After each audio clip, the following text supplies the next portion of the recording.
À la recherche de Sophie par Amilcar Mata. Chapitre 5. Le petit Poséidon. Dog's Bar. Pendant la journée, ils se remémoraient leur rendez-vous. Architecte. Soupira-t-il. Comme elle s'habillait de manière sobre mais élégante, il était difficile de la placer. Ce mystère excitait son imagination et en même temps l'ennuyait un peu. Sa journée au travail avait été désagréable, mais il gardait bon espoir que sa soirée allait être surprenante. 30 minutes avant le rendez-vous, ils se baladaient tranquillement dans le quartier de leur rendez-vous. Lorsqu'il prit la rue Saint-Augustin, son lacet se défit. Et là, il remarqua devant le 32 qu'il y avait, à la devanture d'un pub, brasserie britannique, un abreuvoir pour chiens. Rien que cela. Il était passé un certain nombre de fois dans cette rue sans jamais remarquer cette drôle de chose. Il était impatient de la faire découvrir à Sophie. À 19h, devant la fontaine, il se tenait en attendant Sophie avec impatience. Les minutes se passèrent et il commença à être anxieux. Il vérifiait sur sa montre presque toutes les minutes sa venue. Comme elle n'avait pas été en retard à leurs 3 précédents rendez-vous, il s'inquiétait. À 19h08, elle n'était toujours pas là. Ces quelques minutes lui parurent une éternité. Puis, elle jaillit de derrière un buisson parisien. Il était soulagé. Il semblait qu'elle avait couru. Consciente de son retard, elle s'excusa. « Bon, soir. Désolé du retard, dit-elle haletante. « Bonsoir. Reprends ton souffle, lui dit-il surpris. L'endroit était incongru car c'était aussi une terrasse de café. Il en profita pour lui proposer un café. « Est-ce que tu veux prendre un café ? Mais avant, j'aimerais te montrer un truc sympa. » Elle acquiesça simplement la tête en continuant à retrouver son souffle. Il lui offrit son bras qu'elle prit naturellement. Ils étaient très complices pour des inconnus. Il exagérait sa galanterie à ce petit carrefour en la laissant emprunter le passage piéton et reprendre peu à peu son souffle.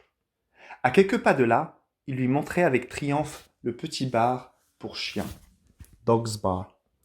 Elle lui exprima avec son visage tout son étonnement d'avoir cette petite chose dans un endroit aussi baroque.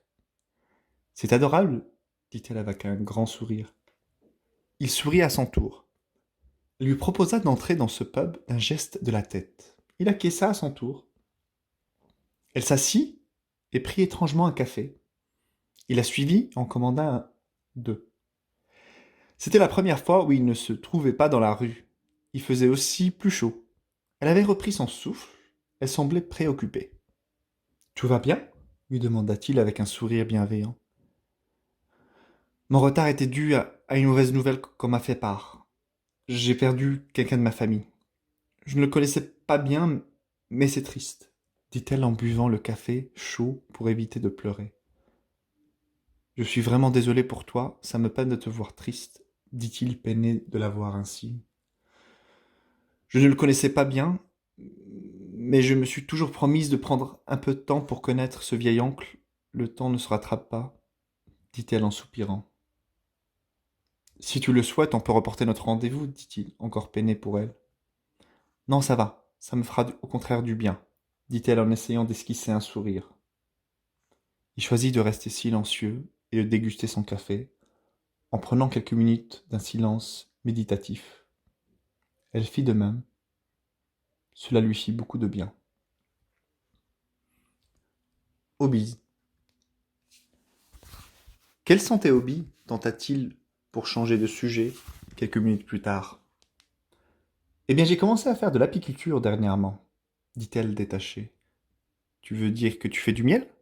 Dit-il surpris par ses hobbies. Techniquement, on cueille seulement le surplus de miel, mais ce n'est pas que cela, on prend soin des petites abeilles, dit-elle rêveuse. C'est magique. C'est incongru. Tu dois aller loin en province pour en faire, non ? Absolument pas. J'en fais au jardin du Luxembourg à Paris. Il y a énormément de ruches sur les toits de Paris, même trop, dit-elle enthousiaste. Il était content car elle pensait à autre chose. De plus, cela la passionnait. C'était beau à voir. Ah bon ? Et la qualité doit être mauvaise par rapport au miel récolté au milieu rural, avec moins de pollution, dit-il penseur.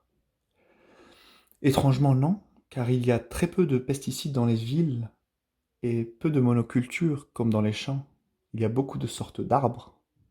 Le nectar ne dure qu'un jour ou deux et la pollution n'a pas le temps d'entrer dans le nectar, dit-elle passionnée. Tu t'y connais très bien, dis donc, dit-il avec un air taquin.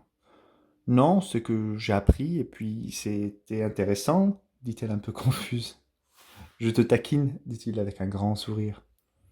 Pourquoi tu as voulu prendre soin des abeilles, dit-il avec un regard profond. Ceci la troubla un peu. Elle essaya de se ressaisir en répondant calmement. J'avais près de chez moi des ruches dans un parc et je me suis dit que cela me plairait peut-être. C'est mignon. Tu voulais prendre soin des petites abeilles. Est-ce que tu as des enfants dit-il naturellement. Elle hocha la tête. J'imagine la réaction de mes petits-neveux en leur disant que tu connais une personne charmante qui murmure à l'oreille des abeilles, dit-il rêveur. Elle était troublée par beaucoup de choses. Combien de neveux as-tu demanda-t-elle rapidement pour éviter de penser à ce qui la troublait. J'en ai deux petits garçons. Ils sont trognons, avec plein d'énergie. Est-ce que t'en as dit-il. Oui, seulement une nièce par ma sœur, mais je ne la vois pas souvent. Je dois prendre de ses nouvelles, dit-elle machinalement. Rejoins-moi demain devant le buste d'Alexandre Dumas, dit-elle en attendant sa réponse. Oui, demain devant le buste d'Alexandre Dumas, dit-il, soupirant, comme à chaque fois. Tu peux y aller. Je vais rester un peu rêver de toi, dit-il d'un air à moitié espiègle et à moitié triste. À demain, dit-elle avant de partir, comme la petite tornade qu'il commençait doucement à connaître. Une idée lui traversa l'esprit. Et si pour le prochain indice, c'était lui qui proposait l'indice pour cette étrange chasse au trésor? Il se laissa quelques heures pour trouver un endroit suffisamment intéressant pour qu'il soit agréable et surprenant à visiter. Il doit être suffisamment facile pour qu'elle puisse trouver. En effet, il voulait aussi la rencontrer.